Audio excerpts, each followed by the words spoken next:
પરમ દિવસે હું ને સુશીલા શાકભાજી લેવા માર્કેટમાં ગયા. તે ગધેડો જતો હતો. મને થયો લાવ જરા સળી કરું. મેં કહ્યું સુશી, આ જો તારો સંબંધી જાય ઓળખે છે ને? મને કે મારા દિયરને હું ન ઓળખું? બોલો, આવી માથાની છે. કહું છું હું છે ને તે વાટકી લેવા માટે સાડીવાળાની દુકાને જઈને આવું. હો, વાડકી લેવા સાડીવાળાની દુકાને? સ્કીમ છે, 4 સાડી ઉપર 2 સ્ટેનલેસ સ્ટીલની વાટકી ફ્રી. બોલો, અને એના માટે શું આ બબ્બે ઘડિયાળ કેમ બાંધી છે હાથમાં? અરે એકમાં નાનો કાંટો નથી ને બીજામાં મોટો કાંટો નથી. અરે પણ તો ટાઈમ કેમ ખબર પડે?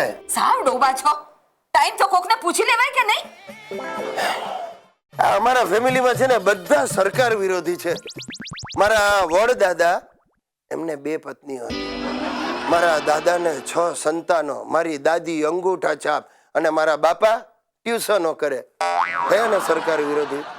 સરકારની બધી યોજનાઓનો સરેઆમ ભંગ. પણ હું એકલો સંસ્કારી છું. સરકારની યોજના પ્રમાણે મેં સમજી વિચારીને મોટી ઉંમરે લગ્ન કર્યા. હા, જો કે અમારા ફેમિલીના ટ્રેક રેકોર્ડને લીધે કોઈ છોકરી નહોતું આપતું, એ આખો અલગ જ વિષય છે.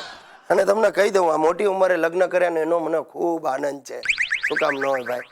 જીવનમાં મુસીબત જેટલી મોડી આવે એટલો આનંદ વધારે. અને અમારા દોસ્તારો મને બહુ ટોક્યા કરે. મને કે ગિરીશિયા લગ્ન નહીં કરતો, દુઃખી થઈશ. મેં કહું ના બોસ, એમ ના ચાલે. હું લગ્ન કરીશ જ, ને પછી જો એવું લાગશે તો બીજી વાર નહીં કરું એમ. અને મારા દીકરાને છે ને, હિતુને, હું લગ્ન કર ન કર એવી કોઈ શિખામણ આપતો જ નથી. અને મારે આપવાની જરૂર નથી. શું કામ આપવું?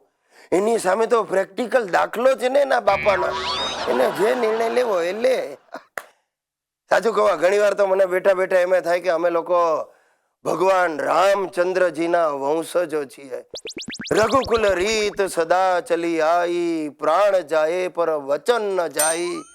અમારા ફેમિલીમાં એવું જ છે સાહેબ. અગ્નિની સાક્ષીએ લીધેલું વચન આજ દિવસ સુધી કોઈએ તોડ્યું નથી. એટલે કે કોઈએ છૂટાછેડા લીધા નથી. ભલે કેટલીય વાર પ્રાણ જવાની ઘડીઓ આવી ગઈ સાહેબ. આવી ઉચ્ચ ભાવનાને કારણે જ અમારું ફેમિલી સમાજથી અલગ તરી આવે છે. આ જો કે અત્યારે ડૂબવાના હારે છે. તમારે બચાવવા માટે હાથ લંબાવવો હોય તો લંબાવજો. તમારો હાથ પકડીને તમને ખેંચી લઈશું. એક દી ભલા બે.